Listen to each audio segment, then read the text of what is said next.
In this video, we're going to be taking a look at the Much i5s. It's an Android video game player slash phone. So the Much i5s is pretty similar to your average portable game console, something like the PS Vita. As you can see, it has two analog sticks. It has your face buttons, your D-pad. It has only two shoulder buttons, similar to the Vita. And on the top over here you have a flap which opens up to reveal your USB and HDMI adapter.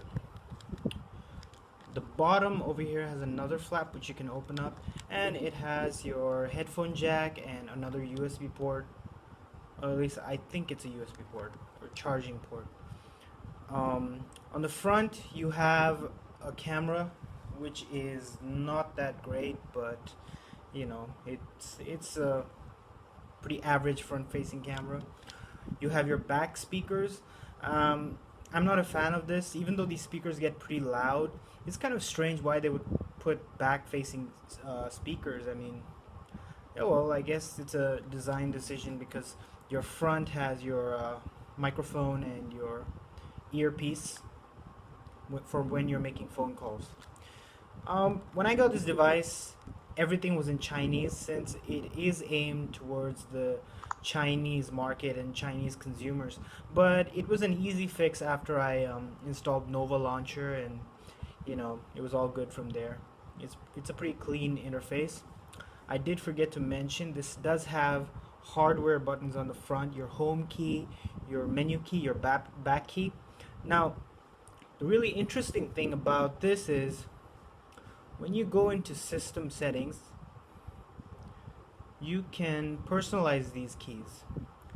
So you can turn these keys into start select for when you're gaming or you require those kind of keys.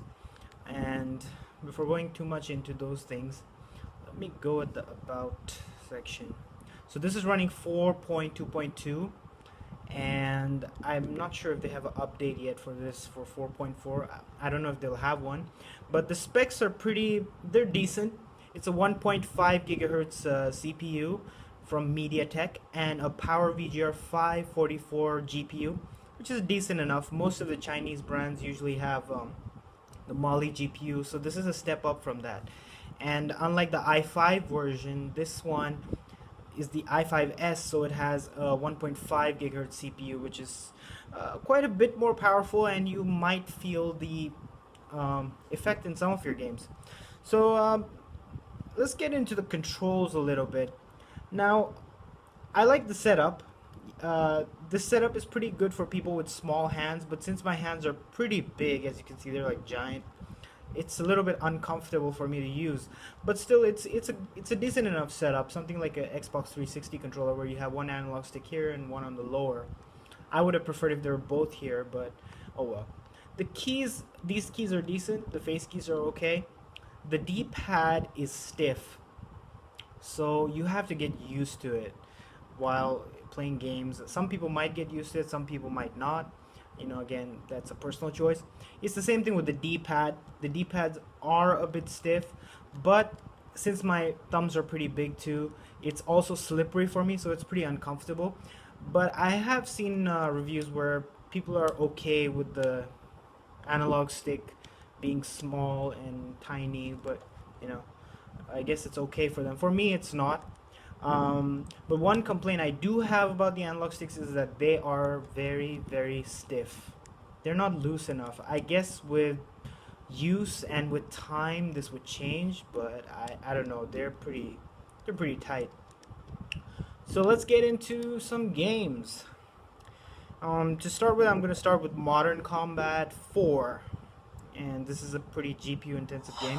So over here you see the small box. This is actually your gamepad mapper, and right now it's at default settings. It downloads mapping similar to the NVIDIA Shield or any other mapping software. It's not as good as TinCore, but it's okay, it's usable.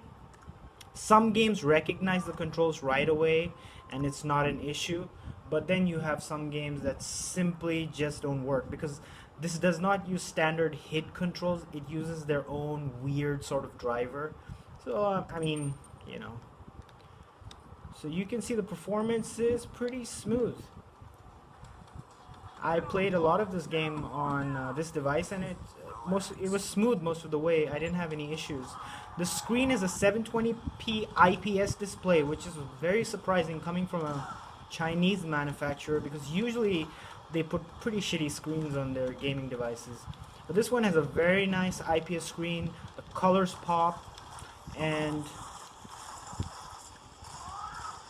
yeah, as you can see, the gameplay is very smooth. Even the later levels, I can't tell if the graphics are, what setting the graphics are on, but I would assume they're on high because it has all of these smoke and light effects. You can see the smoke over there. So this is definitely running on high, and it's very smooth. Not as smooth as an iPhone, but it is good enough. So I'm gonna quit out this game and let's try another popular game. I'm trying Gameloft games because, you know, they tend to be the most intensive.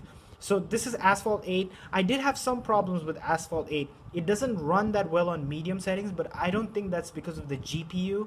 I guess it's more got to do with the optimization with the MediaTek chip. So you can see this is running on low, and it runs very smooth at low. In medium, you'll notice quite a bit of lag. Not too much, but you will notice it. I prefer these settings, and I recommend you play at these settings.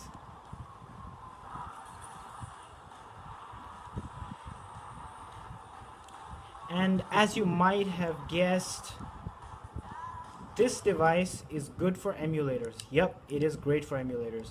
I do have drastic...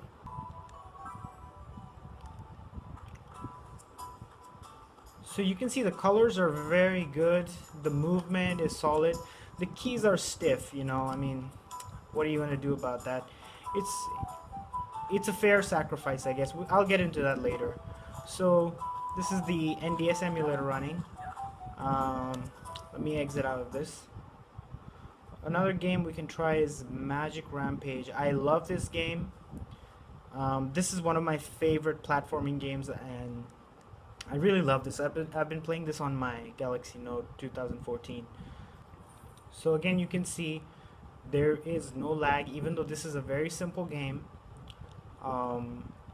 There is no lag or ghosting on the screen, which is not much of an issue on modern devices. And the controls are pretty solid, even though I'm gonna die pretty soon. Oh, but I killed him. Whoa, I killed him too. And the colors really do pop. You might not notice it in this video, but the colors do pop quite a lot. Now you might want to see some of the phone functions, but I haven't used this device as a phone, to be honest. I never bought it as a phone, but you can use it as a phone. It has calling functionality, so there you go. There's your phone. Oh well, I've locked the display, so you can't see it, but you know, you can type your numbers. It has all the same basic functionalities as Android would, so you can have a phone.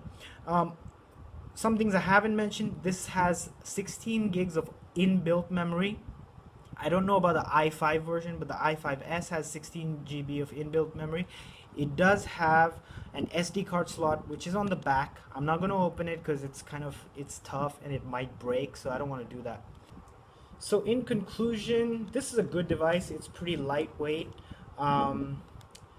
I think I've explained most of the features, and if you want more details, you could probably head to the forums and you could find that out in the Dingoinity forums. It has a back-facing camera with flash, and it's okay, you know. I wouldn't really buy this device for camera purposes. As a gaming device, it's solid. You might ask, is it as good as the GPD G7? Now see, that's a really hard question to answer. I would say there's some aspects about this that I like, which are better than the GPD, but then some not. The specs are much better than the GPD. I would have loved to see a GPD device with an IPS screen and a 1.5 gigahertz quad-core CPU and this GPU, but you know, the controls are not as good as the GPD G7. I mean, they're simply not there. It's missing shoulder buttons, so game streaming is not an option on this because it's literally missing like 4 buttons. It has no click. Android games are decent enough, emulators are decent enough, but again, that depends, you know. movement keys are pretty stiff. The analog keys are pretty stiff. That's about it. I hope you liked the video. And if you liked it, go ahead and click like. If you didn't like it, go ahead and dislike it. And I hope you subscribe. Thank you for watching.